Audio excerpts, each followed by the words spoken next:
why in the world would I decide to climb 24 hours on a stair machine? So I made that decision. It was probably in May. I thought, what could I do that would be so hard that I don't like, that would really be a challenge? And I don't like to climb. That's probably the one thing, and burpees. I don't like burpees.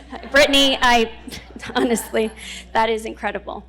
I'm gonna go back a little bit to make you understand why I decided to do that challenge. And the reason I'm actually doing it is I started a nonprofit in 2020, best year to start something, but I did. And I started that nonprofit because I wanted to support survivors of sex trafficking. I've been volunteering for years, but I felt there was a missing piece, and I wanted to fill that piece, and I wanted to be the vessel. So Mission Wonder Women is the name of the foundation, was born, and I've been on my own journey, so why not use my journey and the ability to put myself through challenges like I'm going to do for a purpose. Humble and courage. I was like, that's me to a T, really. I don't know where the doctor went, but humble and courage. So I grew up in Canada. I saw some Canadians, I don't know. Yeah. So grew up in Canada, New Brunswick. Yeah. Very cold. But grew up in Moncton. I was born with a cleft lip. Only person I ever knew with a cleft. So grew up with some thick skin. Really started to find myself in my teens and discover who I really was as a little girl and what I was capable of. So the first thing that I did that made me realize that I was capable of just about anything was my dad was an assistant coach at a boxing club. And I said to Dad, this is back in, I'm gonna age myself here, this is back in about 92, 93. And I said to him, Dad, I want to box. He's like, Pam, you can't box, there's no other girls in the club, there's only one changing room, you can't do it. And I said, I think I can. So I joined the club. I used to change in this little disgusting bathroom it was gross, but I did it. And I became the first female boxer, amateur boxer on the east coast of Canada. I was on the trajectory to compete for the Canadian Nationals, and I had a car accident. So I didn't do it, but I had 9 fights, no losses. Yeah, so pretty awesome. So started getting out of my shell, knew I was capable of doing lots of things, and then met the man of my dreams. Thought he was the man of my dreams. I was 19 years old. He was much, much older than I was. Swept me off my feet. I moved to England at the tender age of almost 21. And then we moved to the Middle East. So I was swooped away to the Middle East. And 10 years later, 10 years I lived there. Kuwait. Actually lived there during Operation Iraqi Freedom. I built a shelter, so I've learned how to build a shelter, a bomb shelter. I had to contact the Canadian Embassy and tell them I was there, had a baby. That was terrifying, but I got through that. Built another layer of thick skin. Gosh, I can get through that, I can get through anything. Well, abusive marriage. I gotta get out of here. How am I gonna get out of this marriage? Made up a story, made it back to Canada. I'm fast forwarding a lot. Made it back to Canada. Opened a little store in Canada, had my kids. This is a fun day, so I'm gonna tell you some things that might be a little hard to hear, but I promise you, those things actually became fuel for me. So got out of my marriage, went to school to be an entrepreneur, started taking night courses, opened a store, was doing some big things. I started my own skincare line. I was doing really big things. Sorry, I get nervous talking about it because I don't talk about those parts of my life very often. So, going to school, opened my store. Put my little guy, he's older now, in a daycare. I was working 9 to 5. He was going to daycare every single day. His behavior was changing. Long story short, a couple years, 2 years went by, I had discovered that somebody at his daycare was caught for one of the largest child pornography stings that happened across Canada and the US. So,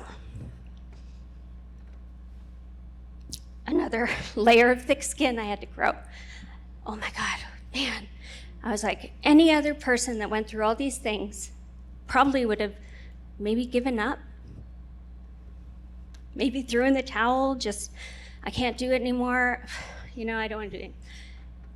I got so much fuel under my butt that I kept going, actually sold my store, went back to Kuwait by myself. People are like, why did you go back to Kuwait?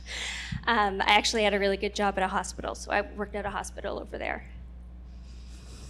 Long story short, met Mr. Matt. Matt ended up being a pilot in the Air Force. He swept me off my feet in Kuwait, so this all actually, a good story is coming after this, I promise. Met him there, and then in 2016, my feet planted here in the US. I was like, God, this is amazing. It's almost like I visualized it. I remember being 16 years old and thinking I was living in New York and all these places. First place we lived when we moved to the US, New Jersey. I was in New York almost every day. I say every day, but every week. And then I was like, you know what? I have the ability, and I know I can do anything I put my mind to. I'm going to do something big.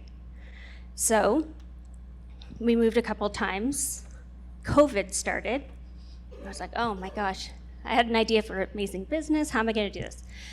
I said, you know what? I'm going to do what I feel in my heart that I'm supposed to do. I'm going to help women because I'd experienced a lot and I'd seen a lot living in the Middle East. And I've seen that part of the world that people want to close their eyes to see and don't want to believe it exists. So, Mission Wonder Woman was born. What am I going to do? Oh my God. Mission Wonder Woman was born. How am I going to help these survivors? What am I going to do? After working with them for so many years volunteering, I actually figured out the power of storytelling and how important that was. And I know you guys know this because you can do it in business. Storytelling is so important. So, it was my husband's first deployment. He said, babe, I'm leaving. Okay, babe. So, what am I going to do? I'm going to change everything about myself. I looked in the mirror and I thought, I know what I'm capable. I know I can do just about anything. I had given up on myself for so many years. I boxed when I was young, but I gave up on myself for so many years. So I started running little by little, and I thought I was never allowed to wear a bathing suit or anything, and I say allowed. So I thought, I am going to do a bodybuilding competition. Matt's deployed, I know he's working out, so I'm going to work out and I'm going to do a bodybuilding competition. 5 months went by. I went from 29% body fat to winning 9 medals in my first natural body show.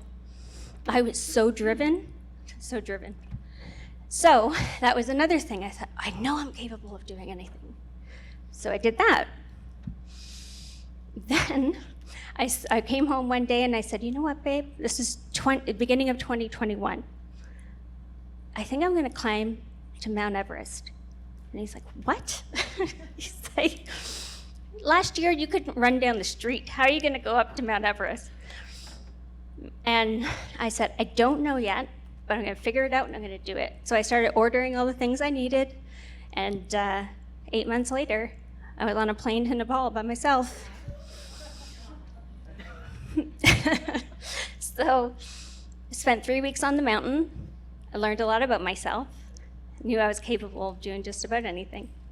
Got back and really threw myself into the nonprofit and what I wanted to do with that and help women. I launched scholarships for survivors and give them the opportunity to write their story and what they've gone through so that they can heal and then they can educate the general public. So we have 2 girls actually they've worked with a publisher and they're about to write their stories, and then we're going to start working on documentaries. So that's pretty big. And I'm really excited about that. So then this year comes, and I said, gosh, still feel like I haven't done enough. What can I do? I really want to make noise. I feel like I'm not spreading enough awareness. I know I'm capable of doing so much. And something just popped in my head that said, why don't you just climb for 24 hours? And I don't know how you decided to do 8 hours of burpees, but I don't know where this mysterious number came from, and I didn't know if it was possible. So I got on Google and I went down a rabbit hole trying to figure out all the things with Guinness World Record, and of course they don't tell you much. And then I just started telling people I was going to do it, and I didn't even know if I could do it. Like, I don't even know if I could do it. So I just started training my legs. Okay, what do I have to do? I have to train my legs. So I know, Chris, you saw I did some bodybuilding this year just for myself, just to condition my legs. And then I strategically, first I thought, oh my goodness, I have to climb how many stairs to beat the Guinness World Record, and I couldn't find it anywhere. I could only find the man's, couldn't find the women's. So finally got a hold of somebody at Guinness World Record. They said, no, you can't, there's no record by stairs. And I was like, oh my God, I've been telling everybody I'm gonna do it by stairs. What do you mean I can't do it? And they said, no, you have to climb 17 vertical kilometers. Okay, 17 vertical kilometers, 10.6 miles.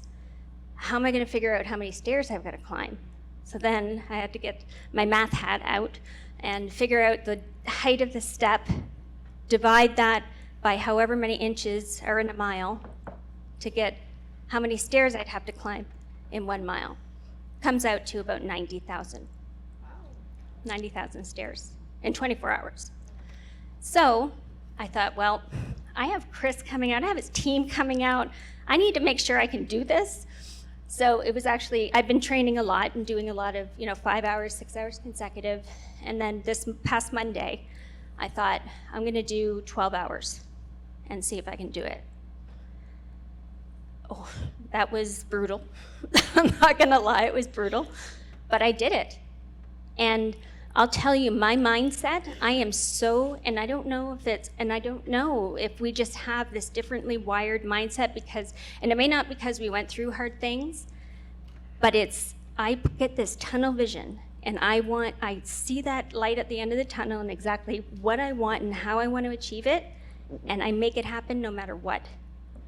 So I wrote out on a piece of paper exactly how many stairs I thought I'd have to make, per hour, but I wanted to try to beat the record by 22 hours. So I made sure I was climbing at least 20,000 stairs in the first 4 hours. Did that.